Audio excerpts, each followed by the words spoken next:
రాష్ట్రంలో పాదయాత్ర చేసింది ఆయన కోసం, ఆయన పార్టీ కోసం, ఆయన గెలుపు కోసం. అలాంటి చెల్లిని తల్లిని ఇద్దరికీ వెన్నుపోటు పొడిచాడు.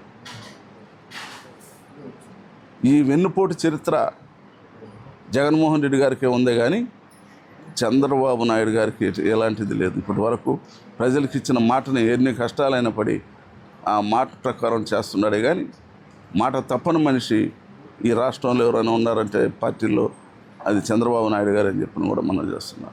5వ తారీఖున తలపెట్టే ఈ వెన్నుపోటు కార్యక్రమాన్ని స్పాంటేనియస్గా వాలంటరీగా వాళ్ళే రద్దు చేసుకోవడం బాగుంటుంది. జనం నవ్వుతారు జగన్మోహన్ రెడ్డి గారి చేష్టలు చూసి. 1 సంవత్సరం కూడా కాలేదు, అప్పుడే అన్ని హామీలన్నీ అమలు పరచాలని చెప్పని డిమాండ్ చేయడం, వెన్నుపోటు పొడిచారని చెప్పని ప్రజలకు తెలియజేయడం ఇది ఏమంత మంచి పద్ధతి కాదు. మరి జగన్మోహన్ రెడ్డి గారు ఆలోచించుకోవాలా. స్మగ్లింగ్ చేస్తున్నారని చెప్పని పోలీసులు వాళ్ళ ఇళ్ళకాడి నుంచి తీసుకొస్తూ రోడ్డు మీద కొట్టారని దానికి ఆయన పరామర్శించని పోయినాడు. మరి డాక్టర్ సుధాకర్ని మాస్క్ అడిగిన దానికి మరి ఆయన నిర్దాక్షిణ్యంగా కొట్టించేవే, ఆ రోజు ఎక్కడ పోయింది మీ అది. మరి అదేవిధంగా మీ ఎమ్మెల్సీ అచ్యుతరావు మరి సుబ్రహ్మణ్యం తీసుకుపోయి చంపి డోర్ డెలివరీ చేస్తే ఆ రోజు ఆ కుటుంబాన్ని పరామర్శించేవారు. ఎన్నుపోటుదారుడు ఎవరైనా ఉన్నాయంటే రాష్ట్రంలో వైఎస్ జగన్మోహన్ రెడ్డి గారు అని చెప్పని కూడా తెలియజేస్తా ఉన్నాం. మరి రేపు చేసే ఈ ధర్నా ప్రజలు హర్షించరు, ప్రజా మద్దతు కోల్పోతుందని తప్పకుండా మేము అనుకుంటున్నాం.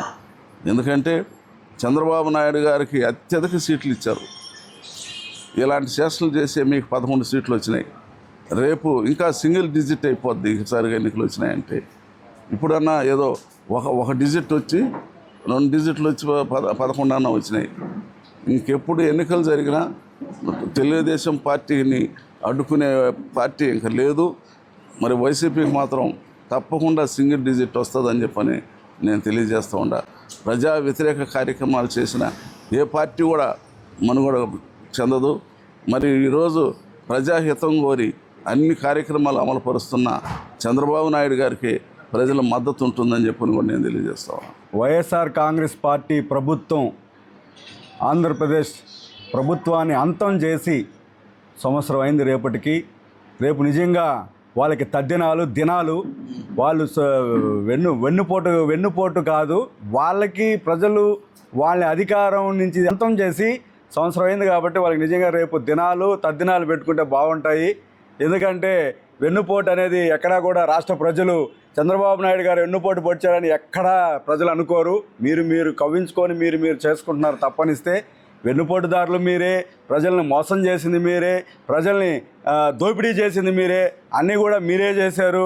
మరి సొంత చెల్లెల్ని మోసం చేసావు, సొంత చెల్లెల్ని వెన్నుపోటు పొడిచావు, సొంత చిన్నాయిని వెన్నుపోటు పొడిచావు, మరి అదేవిధంగా సొంత తల్లిని వెన్నుపోటు పొడిచావు, మరి అదేవిధంగా ఆంధ్ర రాష్ట్ర ప్రజల్ని వెన్నుపోటు పొడిచావు. ప్రతి ఒక్కరిని కులాలకి మతాలకు అతీతంగా అందరినీ వేసావు. మరి మాది వెన్నుపోటు పొడిచింది మీరైతే, వెన్నుపోటు పొడిచింది చంద్రబాబు నాయుడు అని చెప్తున్నారు. మీకు ఎంతవరకు మా సంస్కారం ఉందో మీ విజ్ఞతకి వదిలేస్తా ఉన్నాం. ఇండియా పాకిస్తాన్ ఉద్రిక్తతలపై లేటెస్ట్ అప్డేట్స్ కోసం డౌన్లోడ్ చేసుకోండి RTV లైవ్ యాప్.